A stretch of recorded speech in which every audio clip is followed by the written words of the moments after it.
வணக்கம். இன்று நமது பிரணவ மாந்திரிக சேனலில் நம்ம பார்க்க போகிறது வந்து பார்த்திங்கன்னா, ஒவ்வொரு கிரகங்களுடைய மந்திரம் நம்ம வந்து இப்போ பார்க்க போகிறோம். இப்போ வந்து தனித்தனி வீடியோவை நான் கொடுக்குறேன். உங்களுக்கு ரொம்ப அதிக அளவில் டைம் எடுத்துக்க மாட்டேன். இந்த கிரகங்களுடைய மந்திரங்களை வந்து ஒரு நாளைக்கு நம்ம ஒரு 108 தடவை மந்திரம் சொல்லும்போது எப்பேற்பட்ட கிரக பிரச்சனைகளாக இருந்தாலும் அவங்க வந்து நீங்கும். உங்களுக்கு அதனால் ஏற்படக்கூடிய பாதிப்புகளும் கர்ம பிரச்சனைகளும் உங்களுக்கு குறையும்.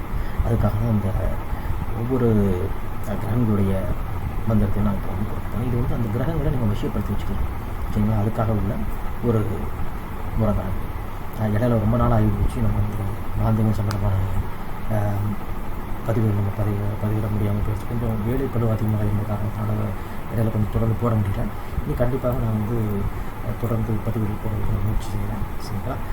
இப்போது நம்ம வந்து இந்த வீடியோவில் நம்ம பார்க்க போகிறது வந்து சூரிய பகவானுடைய மந்திரம், சரிங்களா? இந்த சூரிய பகவானுடைய மந்திரத்தை நான் இப்போ சொல்கிறேன், குறிச்சுக்கோங்க. ஓம் ஆதவா ஆயிரங்கதிரவா ஆதித்தா அருணாளர் பானுவே அழலவா திவாகரா ரவி தினகரா பருதியே சங்கதிரவா அடியே செய்வினை அகற்றிடவா ஓம் ஸ்வாஹா. இன்னொரு முறை இந்த மந்திரத்தை சொல்கிறேன். ஓம் ஆதவா ஆயிரங்கதிரவா ஆதித்தா அருணாளரி பானுவே அழலவா திவாகரா ரவி தினகரா பருதியே செங்கதிரவா அடியேன் செய்வினை அகற்றிடவா ஓம் ஸ்வாஹா. இந்த மந்திரத்தை 108 முறை ஒரு நாளுக்கு நீங்கள் ஜெபம் பண்ணுங்கள். நீங்கள் இதுக்கு பண்ணுறதுக்கான பெரிய நைவேத்தியம் வைக்கணும் அப்படிலாம் எதுவுமே இல்லை. வந்து முடிஞ்சது அப்படின்னா நீங்கள் ஒரு விநாயகர் கோவிலையோ இல்லை சிவன் கோவிலையோ நவகிரகம் இருக்குல்லையா, அந்த நவகிரகத்தை நீங்கள் வந்து 9 தடவை சுற்றி கும்பிடும்போது இதை நீங்கள் சொல்லலாம். இல்லைனா அந்த சூரிய பகவானுக்கு முன்னாடி நின்றுட்டு இதை 108 தடவை இதை சொல்லலாம். இல்லை நீங்கள் வீட்டிலேயே வந்து உங்களுக்கு இந்த மாதிரி கோவில் போக முடியாத சூழ்நிலையாக இருக்குன்னா நீங்கள் வீட்டிலேயே வந்து ஒரு விளக்கை பொருத்தி வச்சுட்டு இந்த விளக்குக்கு முன்னாடி நின்று இந்த சூரிய பகவானுடைய மந்திரத்தை நீங்கள் 108 தடவை சொல்லும் பொழுது அவருடைய அனுகிரகங்கள் உங்களுக்கு கிடைக்கும்.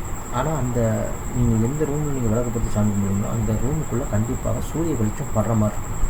அப்படி இல்லைன்னா நீங்கள் அவங்களுடைய வீட்டுக்கு வெளியவோ இல்லை மொட்டை மாடியிலோ நின்று சூரியனை பார்த்து சொல்கிறாங்க, சரிங்களா? உங்களுக்கு முடியாத பட்சத்தில் ரூமுக்குள்ளே வச்சு சொல்லிட்டீங்கன்னா அந்த ரூமுக்குள்ளே சூரிய வெளிச்சம் கண்டிப்பாக படும். இதை வந்து நீங்கள் சொல்லுங்கள். கண்டிப்பாக இது வந்து 100% உங்களுக்கு வந்து பலன் இருக்கும். இது நீங்கள் சொல்லும் பொழுது உங்களுக்கு சூரிய பகவானுடைய முழு அனுகிரகம் உங்களுக்கு கண்டிப்பாக கிடைக்கும், சரிங்களா? இந்த வீடியோ பிடிச்சிருந்ததுன்னா இந்த வீடியோவை லைக் பண்ணுங்கள். உங்களுடைய நட்பு வட்டாரங்களோட ஷேர் பண்ணிக்கோங்க. நம்மளுடைய பிரணவ மாந்திரிக சேனலை வந்து சப்ஸ்கிரைப் பண்ணுங்கள். நன்றி, வணக்கம்.